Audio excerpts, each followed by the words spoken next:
Fala, rapaziada, dando continuidade aqui, agora a gente vai falar um pouquinho sobre teorias de liderança, as principais teorias que aparecem no nosso estudo de administração. No material escrito você vai ter outras teorias, tá?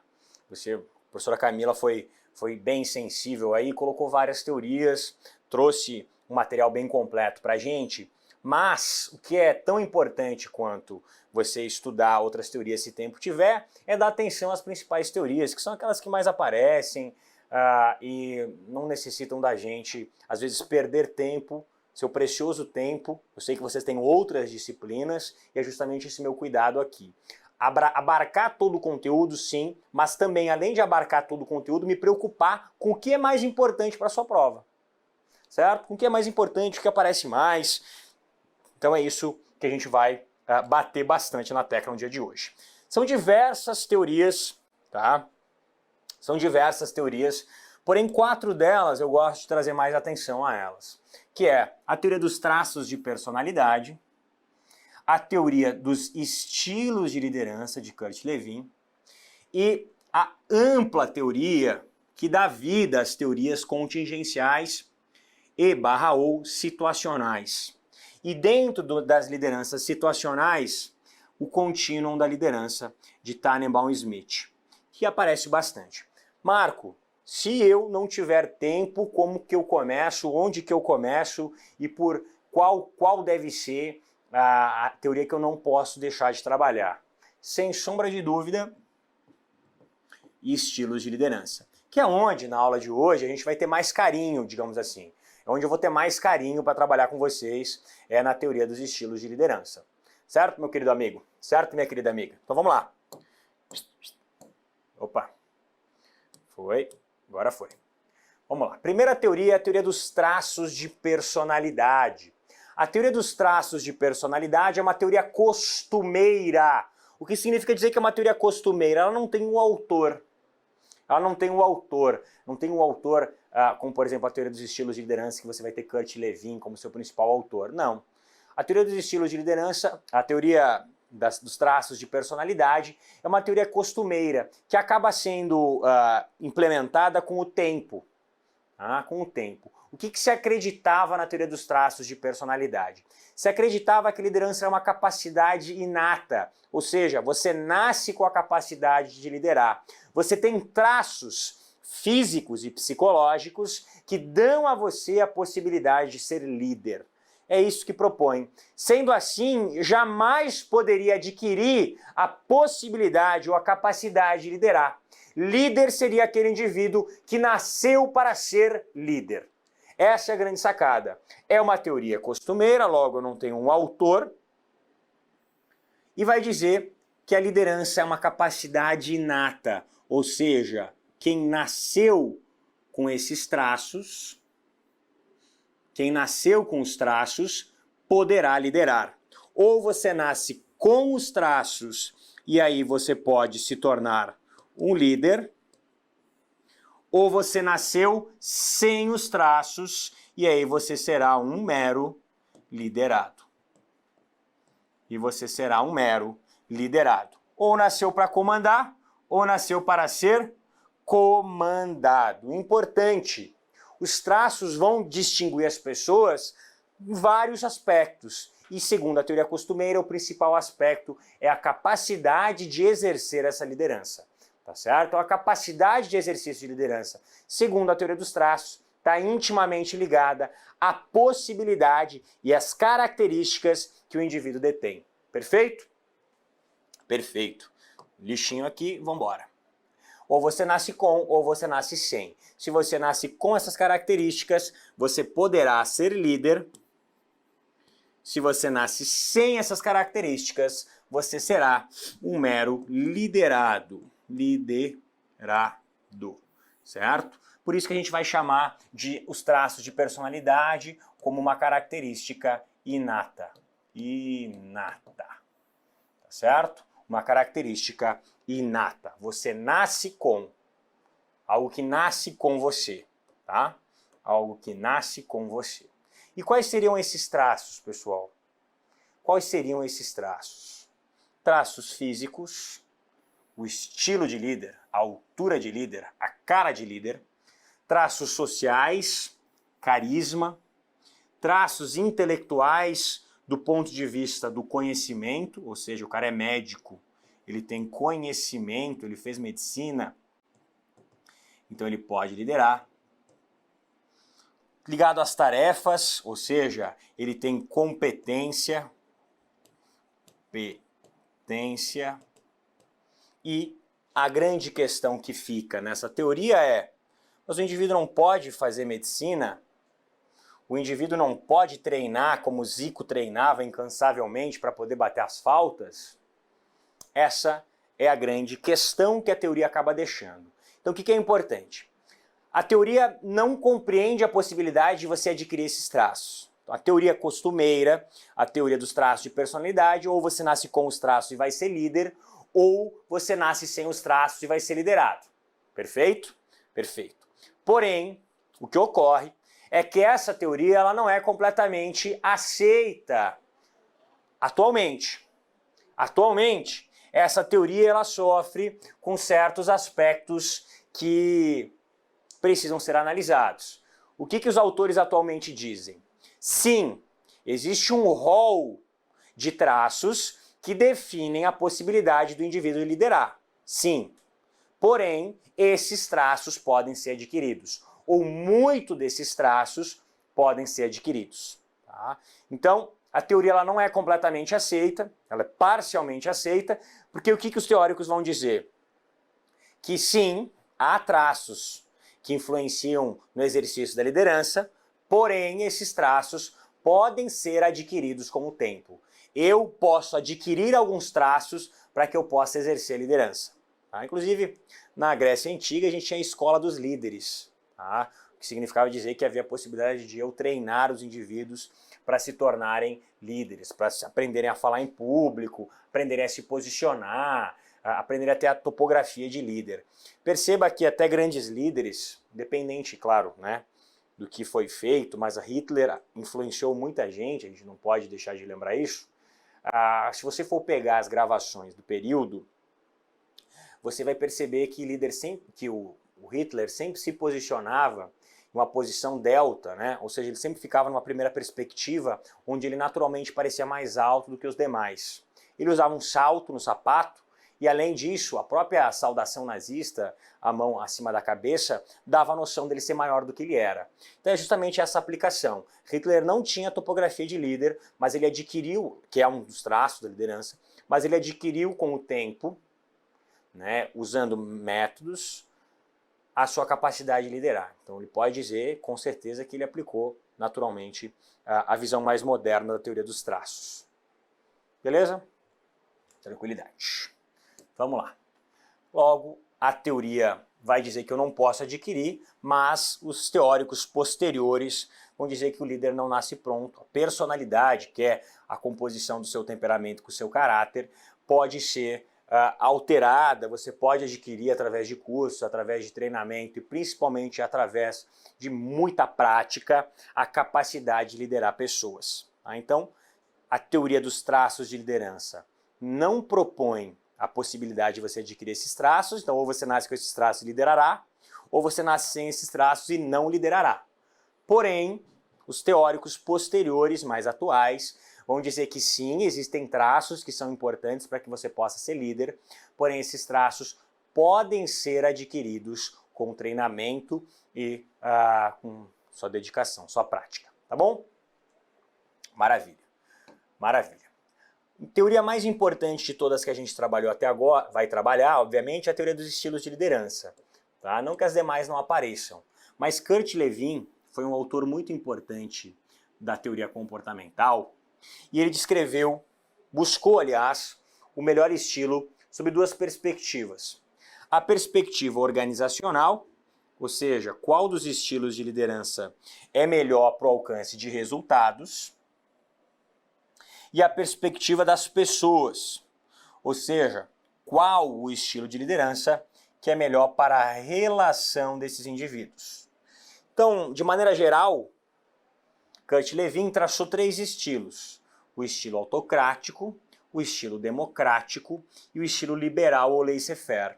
Compreendendo dentro desses três estilos, qual estilo é melhor do ponto de vista organizacional e qual estilo é melhor do ponto de vista das relações com as pessoas. Tá? O que é importante você guardar de cada estilo? A característica dele.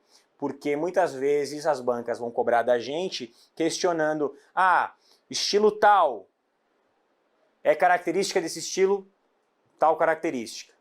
E aí você tem que saber se é ou não é a característica daquele estilo o que a banca propôs pra gente. Perfeito? Vamos lá, vamos mais.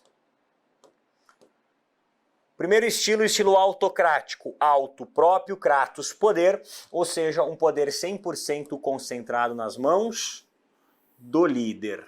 Um poder 100% concentrado nas mãos do líder. Uma autoridade concentrada e principalmente centralizada. Eu mando, você obedece. Então a principal característica do líder autocrático, suponha que eu tivesse um termômetro de participação, então bota aqui, participação. E proponho um termômetro de participação. Certo? Isso aqui é um termômetro. Na liderança autocrática, é 0. Na liderança autocrática, é 0. Não há participação aqui. O poder está 100% concentrado nas mãos do líder. 100% concentrado nas mãos do líder. Não tem grau de participação nenhum. Esse é o poder autocrático. Diferente de outros poderes, mas o poder autocrático guarda essa característica. Perfeito? Forte, pressionador, foco nos resultados, independente do relacionamento. Então, naquela discussão entre relacionamento e resultado, o próprio tópico já propõe. Resultado, foco no resultado. Esquece qualquer coisa. Essa observação é muito importante para você guardar. No curto prazo, ficou ruim aqui, acabei riscando bem em cima. No curto prazo, é o estilo de liderança que gera uma maior produtividade. Justamente por ser pressionador, justamente por ser um líder que cobra muito, ele acaba sendo um líder que gera bons resultados no curto prazo. Por que no curto prazo? Porque no longo prazo, no médio e longo prazo, acaba desgastando a relação e essa relação desgastada acaba sofrendo vários problemas, tá bom?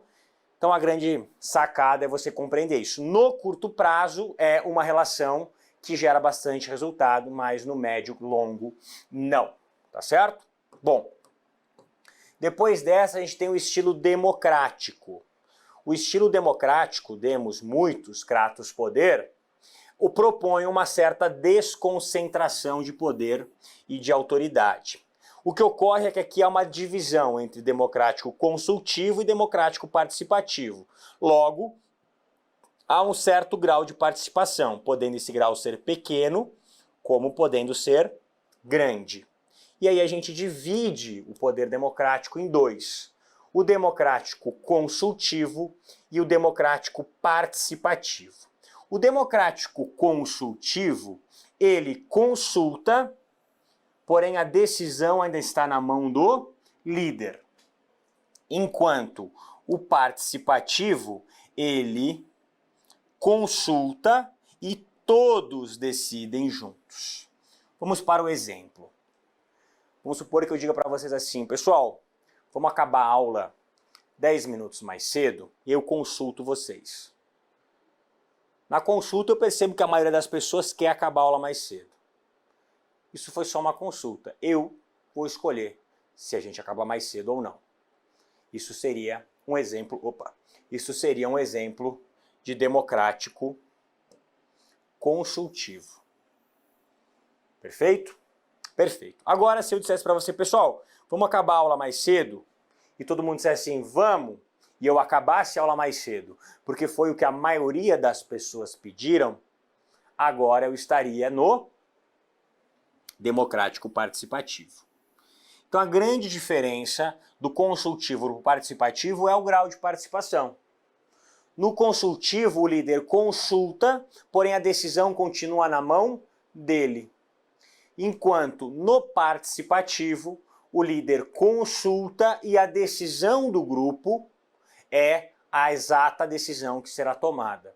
Então, Então o líder nada mais do que faz parte do grupo. Ele não tem uma posição de destaque nesse sentido do ponto de vista das decisões. Então eu tenho mais desconcentração, mais descentralização, aliás, de poder no participativo do que no consultivo. Porque no consultivo eu não tenho uma descentralização da tomada de decisão. Eu só tenho mais participação, mas a tomada de decisão acaba ficando na mão do líder ainda. Enquanto no participativo, eu entrego a decisão na mão do grupo e o grupo é quem toma a decisão. O que o grupo decidir ser melhor é a decisão que vai ser tomada. Beleza?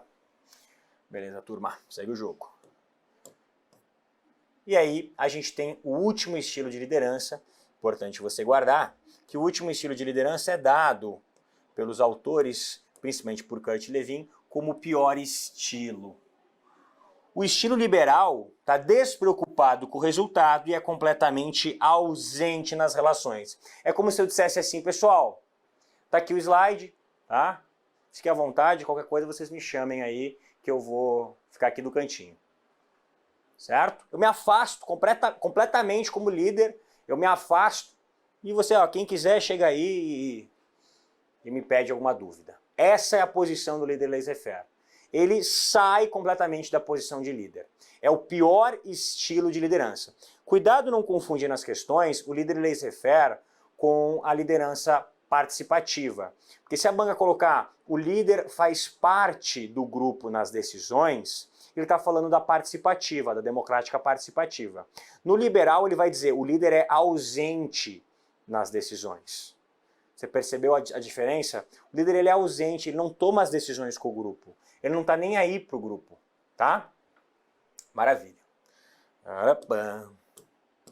Show. Então aí, o subordinado é quem tem que questionar o líder para que ele possa alcançar melhores resultados. É o subordinado quem se posiciona como o líder, o tomador de decisão. Certo? Pois bem, até agora a gente falou de vários estilos de liderança, e o estilo de liderança, várias formas, várias teorias de liderança, traços e os estilos, e o foco era sempre no líder. O que um grupo de autores percebeu? Percebeu que a liderança, ela propõe a necessidade de um contingente. A liderança ela não é boa por si só. A liderança vai ser uma liderança boa de acordo com algumas variáveis. E a partir daí nasce um grupo de teorias, que são as teorias situacionais ou contingenciais, que desfocam a atenção no líder e falam o seguinte: o contexto deve ser levado em consideração. Ou seja, não há um melhor estilo de liderança. Depende da situação, ou seja, dos seguidores e da situação em si, do ambiente. Logo, o estilo de liderança dependerá dessas duas características. Por isso, contingenciais. Elas se preocupam com o contingente como um todo e não única e exclusivamente com a posição do líder.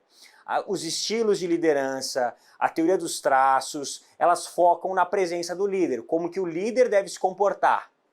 Enquanto as teorias situacionais e contingenciais, elas se preocupam com a leitura da situação e dos liderados, dos seguidores, da cultura daquele ambiente, e a partir da leitura dessa cultura, a proposta de você dizer qual que é o melhor estilo de liderança. As teorias situacionais basicamente respondem à pergunta qual que é o melhor estilo de liderança com a expressão depende. Depende de quê? Depende da situação. Depende de quê? Depende dos liderados. A depender de quem você quiser liderar, a depender de como você quiser liderar, a depender da organização que você vai liderar, haverá um melhor estilo de liderança. Pois assim, pensa numa equipe de futebol, num técnico de equipe de futebol. Ele tem uma característica de liderança.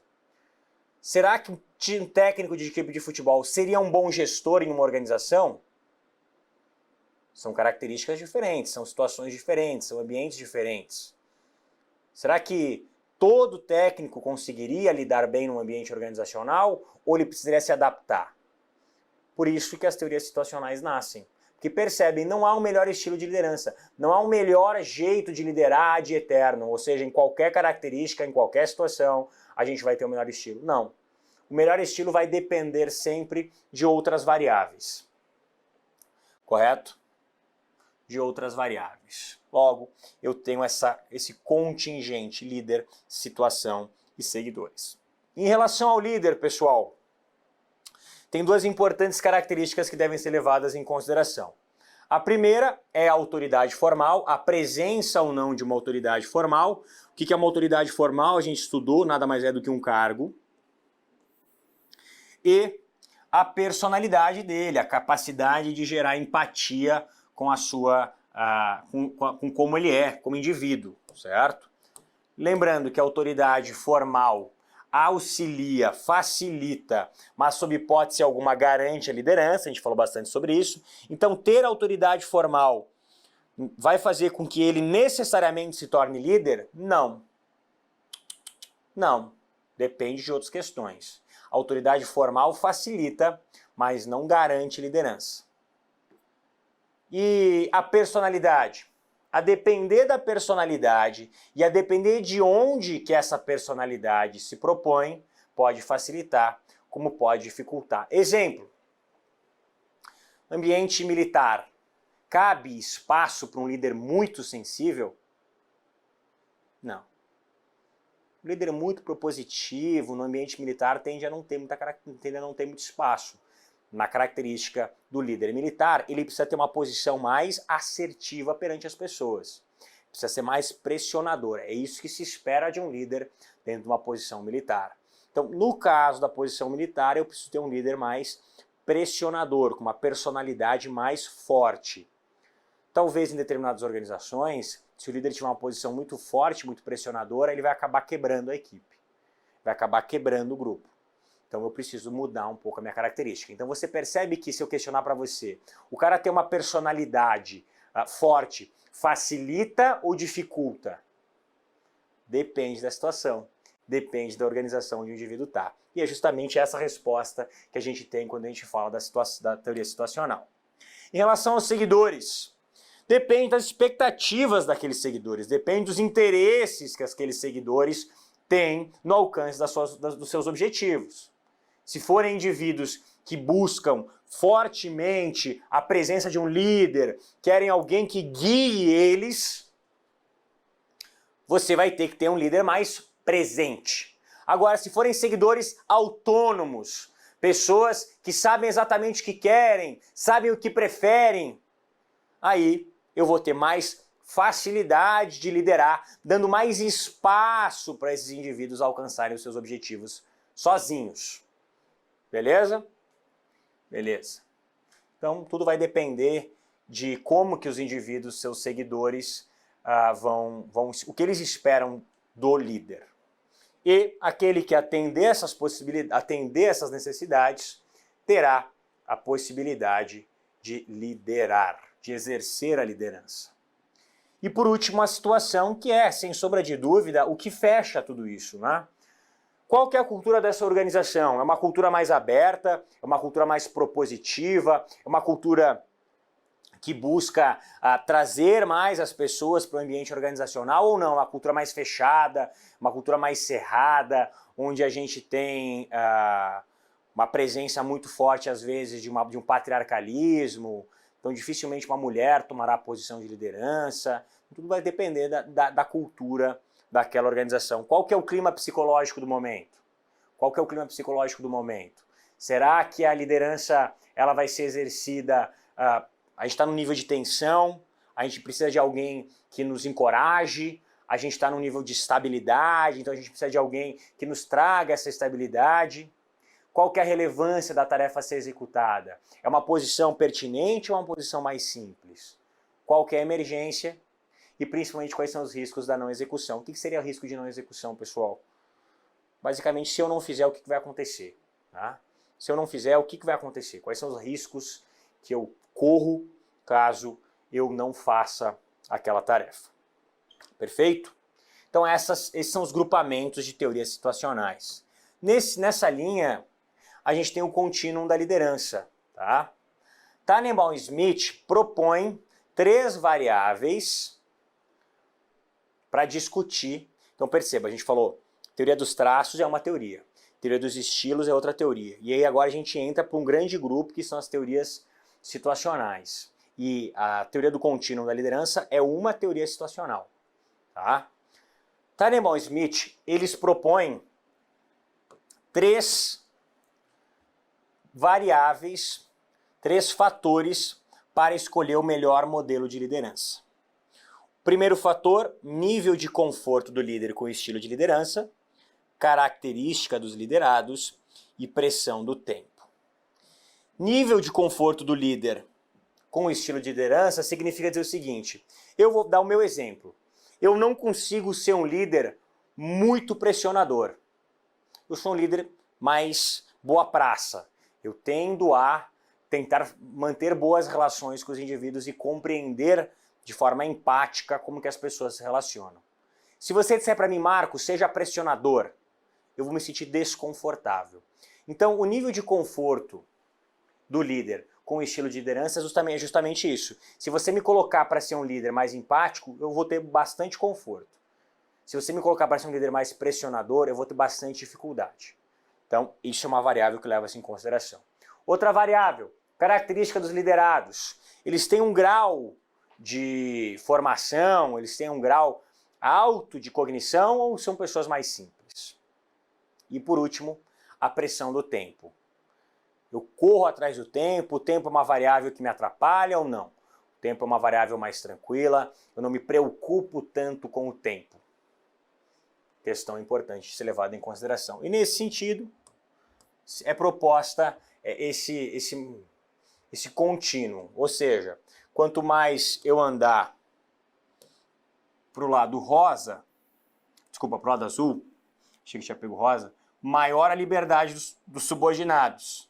Por exemplo, o líder define limites e pede ao grupo que tome uma decisão. Estou dando mais liberdade. Conforme eu ando para o lado rosa, mais autoridade no líder. O líder vende a sua decisão, ou seja, é o líder que propõe a decisão. Você percebe a diferença do rosa para o azul, quanto mais eu ando. E a melhor liderança é aquela que agrupar os 3 elementos. Muitas vezes, se eu tiver pressão do tempo, tiver um conforto do líder em relação a uma liderança mais pressionadora e subordinados que estejam propostos ou disponíveis para ter mais pressão, a tendência é que o líder seja um líder pressionador. Enquanto, se eu tenho mais conforto e um grau de cognição maior entre os liderados, a possibilidade de você ter um liderado e a possibilidade de você ter uma liderança mais aberta para o público é maior. Tá bom? Então, basicamente, essas são as principais teorias que a gente propôs. Para a gente fazer um resumo da nossa aula, vamos para o quadro. Tá? No primeiro momento da nossa aula, a gente falou sobre a liderança e o seu conceito. Certo? O seu conceito, ou seja, o conceito de liderança, obrigou de nós a abertura desse conceito em 4 grandes pontos. Fala comigo em voz alta para a gente lembrar quais são esses 4 grandes pontos. A liderança ela é o uso da influência. Influência. Importante você lembrar que essa influência é fazer com que a pessoa faça algo que ela não faria não fora a presença do líder. Perfeito, falei de pessoas. Então, para que eu tenha liderança, eu preciso ter pessoas. Essas pessoas significa ter entre essas pessoas uma relação. Ninguém é líder sozinho. Eu preciso de uma relação. Essa relação, essa liderança, ela vai ocorrer a partir do uso do poder. A partir do uso do poder. Vou abrir poder aqui depois, tá? Vou abrir poder aqui depois. Então, poder, vou abrir o conceito de poder aqui que exigiu de nós um entendimento maior. E, por último, uma dada situação. Situação. Maravilha? Perfeito, entendemos o conceito de situação. Falando de poder, a gente discutiu que o poder é dividido em 2 grandes grupos. O poder formal, que é aquele que advém do cargo, e o poder informal. Informal, que é aquele que advém da pessoa. Lembra que a gente discutiu dois tipos de poder formal. Que tipos foram esses? O poder coercitivo e o poder de recompensa. A gente ainda trouxe um poder chamado de poder legitimado ou poder racional legal, que também não deixa de ser um poder formal. E depois a gente discutiu dois tipos de poderes informais. O poder informal, que seria o poder de competência ou o poder carismático. Perfeito? Maravilha. Depois de estudar poder, depois de estudar o conceito amplo, a gente estudou as teorias de liderança. A primeira teoria é o que nós chamamos de teoria dos traços de personalidade. A teoria dos traços de personalidade vai dizer o seguinte: a liderança é uma característica inata. Inata significa dizer, ou você nasce sem essa característica, ou você nasce com essa característica. Ao nascer com essa característica, você poderá ser líder. Perfeito?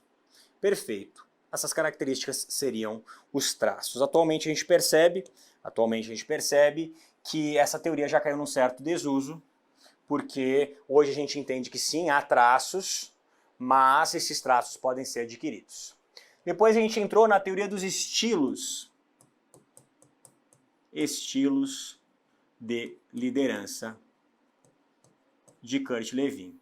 Kurt Lewin tomou a preocupação de analisar os estilos de liderança, qual seria o melhor estilo, sob duas perspectivas. A perspectiva organizacional de resultados e a perspectiva de relacionamento entre pessoas, logo de relação. Qual que era melhor para as pessoas e qual que era melhor para a organização. E propôs 3 estilos. O poder autocrático, a liderança autocrática, a liderança democrática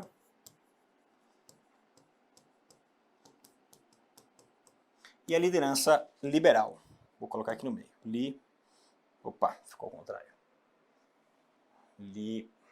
Mais uma. Foi. Liberal. Show. A liderança autocrática é eu mando, você faz. Perfeito? Isso é liderança autocrática. A liderança democrática se divide em duas. Democrática consultiva e a democrática participativa.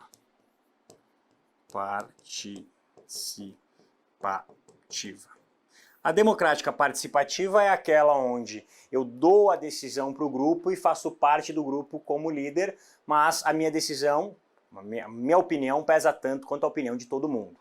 Tá? Então, o líder toma a decisão junto com o grupo. Enquanto a consultiva, eu peço a opinião de vocês, mas a decisão continua sendo minha como líder. E a liberal é a completa ausência da presença do líder, ele entrega tudo nas mãos dos seus liderados. E por último, a gente também discutiu as lideranças contingenciais ou situacionais, onde há aí uma percepção maior e uma preocupação com o contingente, seus seguidores, o líder e a situação. Qual que é o melhor estilo de liderança do ponto de vista das teorias situacionais? Depende. Depende da situação em que eu me encontro. Beleza? Então a gente discutiu bastante, muita coisa importante sobre a nossa amada liderança. Tá bom? Passa aí joga a nossa vinheta. Obrigado pelo carinho. Continue comigo aqui no Direção Concursos.